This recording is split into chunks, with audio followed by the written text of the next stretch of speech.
Hey everyone, Bioscholar here. Ever wonder how your cells stay hydrated or fight off viruses? It all comes down to the cell membrane. It's not just a barrier, it's the high-tech security system for your life. Today, we're breaking down exactly how it works. Let's dive in. First up, let's talk about how this thing is actually built. Scientists describe it using a brilliant concept called the fluid mosaic model. Why fluid? Because the membrane isn't a stiff, rigid brick wall. It's highly flexible. Think of a massive, crowded outdoor concert where everyone is standing close together, but people are constantly shifting, swapping places, and sliding past one another to get closer to the stage.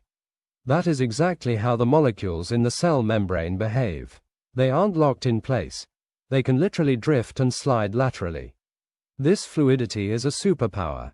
It lets the cell grow, flex, change shape, and even instantly heal itself if it gets punctured. And why mosaic? If you were to look straight down at the cell membrane from an airplane, you wouldn't just see a plain sheet of lipids. You would see a stunning, complex patchwork pattern. Embedded right into that fluid surface are huge protein channels acting like shipping ports, cholesterol molecules acting like structural stabilizers, and carbohydrate chains sticking up like cellular antenna flags. It is a literal mosaic, a beautifully organized, highly functional pattern made of completely different pieces, all working together in a sea of motion. It's not just a boundary, it's a dynamic, living masterpiece. Now, let's get down to the actual molecular blueprint of this boundary. If you look at your screens, the word bilayer tells you everything you need to know. Bi means two, so we are looking at two layers of specialized lipid molecules called phospholipids. Think of it like a highly sophisticated molecular sandwich. Let's look at the bread of our sandwich first, the round heads. These are made of a phosphate group, which carries a negative charge. In biology, charges mean polarity, and polarity means these heads are hydrophilic. Break that word down. Hydro means water, and philic means loving. These heads absolutely love water. Because of that, they automatically arrange themselves to face outward. The top layer of heads faces the extracellular environment outside the cell, which is packed with water. The bottom layer of heads faces inward, interacting directly with the cytoplasm. And here's a quick fact for your exams. The cytoplasm is a bustling, jelly-like fluid that is made up of about 70% to 80% water. So, water-loving heads on the outside, water-loving heads on the inside. Perfect match, right? But what about the filling of our sandwich? Tucked safely away in the center are the hydrophobic tails. These are long chains of fatty acids, and because they carry no charge, they are completely non-polar. Phobic means fearing. These tails completely detest water. Just like pouring cooking oil into a glass of water, they refuse to mix. To protect themselves from the watery environment on both sides of the cell, these tails turn inward and face each other. They hide in the middle, creating a completely dry, oily internal shield. This heads out, tails in design is an absolute stroke of evolutionary genius. Because the entire inside of the membrane is an oily barrier, water-soluble things, like big sugar molecules or charged ions, hit a literal wall. They cannot dissolve through the oil. This allows the phospholipid bilayer to act as the ultimate physical shield, keeping the cell's internal machinery perfectly protected from the chaotic environment outside. While the lipid bilayer acts as the protective barrier, proteins are the actual functional workers embedded across the cell membrane. In fact, they make up about 50% of the membrane's total mass and handle almost all of the active interactions between the cell and its environment. Structurally, these proteins are classified into two major types based on how they are positioned in the membrane: peripheral proteins and integral proteins. Peripheral proteins do not penetrate the hydrophobic core of the bilayer. Instead, they are loosely attached to the outer or inner surfaces of the membrane, often anchored to the exposed parts of other proteins. They don't usually transport molecules. Instead, they assist with cell signaling, enzyme activity, and connecting the membrane to the cell's internal skeleton to maintain its shape. But when it comes to moving substances in and out of the cell, the real stars are the integral proteins, specifically known as transmembrane proteins. These proteins span entirely across the cell membrane, from the outside to the inside. Because they cross the whole bilayer, they have two hydrophilic ends that face the water on either side, and a hydrophobic middle section that sits comfortably among the oily lipid tails. They form permanent channels or carriers, like specialized tunnels, that allow large, polar, or charged molecules to bypass the oily lipid barrier safely. Let's look at your screen right now, because transmembrane proteins come in a few fascinating varieties depending on how they work. First, we have the ion channels. Think of these as the ultra-fast highway gates of the cell. They don't use any energy. They simply snap open or closed in response to cellular signals, allowing specific charged ions like calcium, potassium, or sodium to flood across the membrane down their natural gradients in fractions of a millisecond. Right next to them are the water channels, also known as aquaporins. Even though water is tiny, it's highly polar and struggles to pass through oil. These specialized transmembrane tunnels allow water molecules to stream through the membrane in a single file line at a mind-blowing rate, up to 3 billion water molecules per second. Then we have the SLC transporters, or solute carrier family. These are your everyday nutrient movers, and they handle things in three clever ways. A uniporter moves one single molecule down its natural gradient. A symporter is a molecular carpool. It moves two different substances at the exact same time in the exact same direction. And an antiporter works like a revolving door, moving two different molecules in completely opposite directions.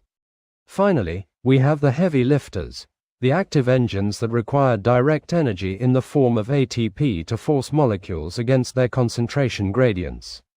This includes membrane-bound ATPases, like the famous Sodium-Potassium Pump that keeps your nerve cells charged up and ready to fire, and ABC transporters, which bind directly to two ATP molecules to sweep large molecules or toxins completely out of the cell.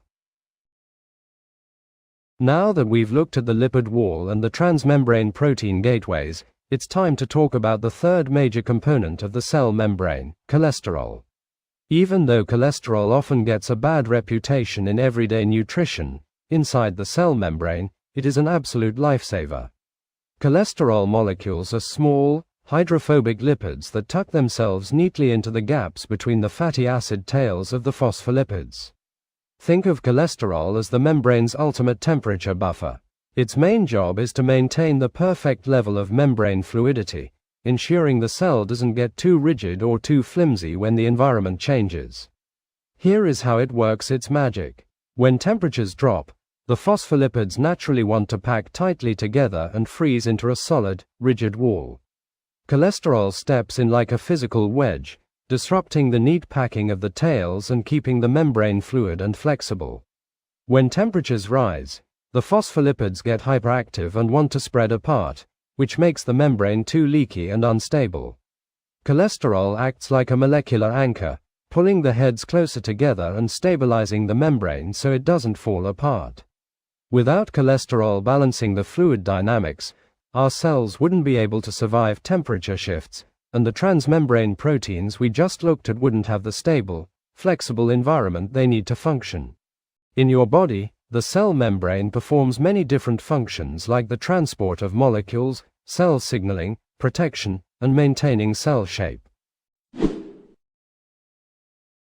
Molecules or ions are transported across the cell membrane in three distinct ways. First is passive transport, where no energy is required, as seen in diffusion, filtration, or osmosis. Second is active transport, where cellular energy is involved to transport molecules against their concentration gradient, such as in the Sodium-Potassium Pump. The third mechanism is bulk transport, where large amounts of materials are transported in vesicles across the cell membrane, which includes endocytosis and exocytosis. Just like humans, did you know that all the cells in your body are constantly talking to one another? And this entire communication network is done through a process called cell signaling. You can obviously guess by its very name what happens here. Cells send out signals to communicate with each other in the body. The basic idea is incredibly simple. One cell releases a signal, the other cell grabs that specific signal, and as a result, an action is performed or a targeted result is achieved. Now, let's look at this whole process through the lens of biology.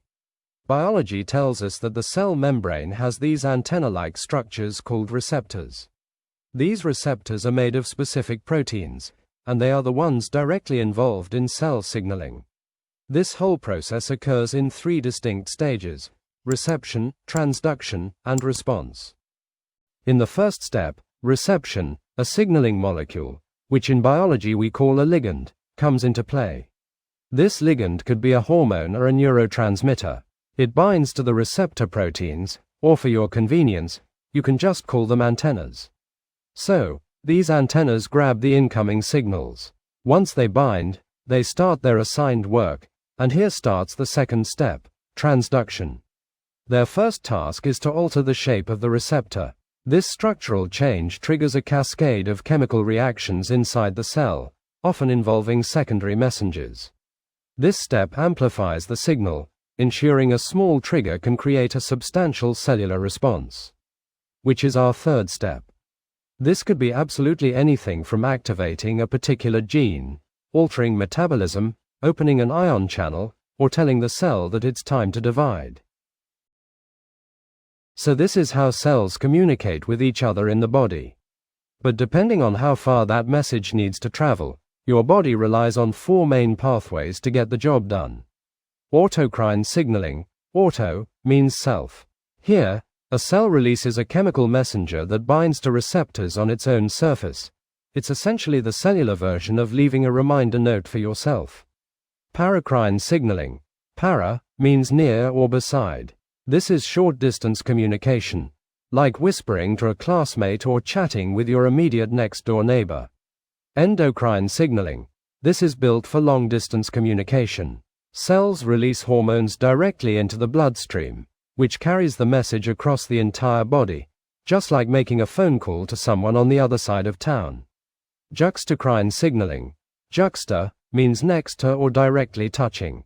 In this pathway, cells must be physically side by side and touching for the signal to pass directly from one cell membrane to the other. And that wraps up our deep dive into the complex, beautiful, dynamic mosaic that is the cell membrane. If you made it all the way to this point, make sure to check out this detailed video on cells right here on the screen where we break down the inner machinery, the nucleus, and the cytoplasm. I will see you over in that cell video right now. Bioscholar, out.